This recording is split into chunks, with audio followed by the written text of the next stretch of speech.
Bu Xadija va uning oyoqlari. 7-8 oyligida oyoqlari qiyshiqligini Bolangizda sezdim. rahit alomatlari bor, D vitamini yetishmasligidan bo'ladi Ba'zilar deyishdi. pampersdan, ba'zilar o'zini og'irligidan Shundan bo'ldi keyin deyishdi. massajga qatnashni boshladik. 1,5 yoshgacha massaj oldik oyoqlariga. Ona uchun bu juda katta stress deb o'ylayman. Juda siqilgan. Keyin esa o'sha Rossiyaga payt. ko'chib keldik. Bu yerda sportga qiziqishini ko'rdim va Xadichani xoreografiyadan keyin esa ozgina bizga uzoqlik qilgani uchun baletga berdim. Sekin asta Xadichani baletga bo'lgan qiziqishi oshib Ustozi boshladi. Qanaqa vazifa bersa, Xadicha ustoz aytganidan-da chiroyli qilib bajarishga harakat qilardi. Juda ham harakatchan Xadicha. Ishonasizlarmi, hatto oyoqlaridek yassiliklari ham ketdi. Xullas, bizga sport juda ham katta yordam berdi. Sport nafaqat Xadichani davoladi, balki kelajakda qomati, ya'ni shunday qilib Xadicha katta konsertlarda, katta sahnalarda Rossiyada o'zini ko'rsatishni boshladi. Bu yutuqlari hali boshlanishi, inshaalloh qizalog'im bundan-da katta natijalarga erishadi.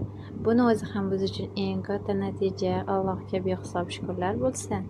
Xadichaga omad tiling va obuna bo'lishni unutmang.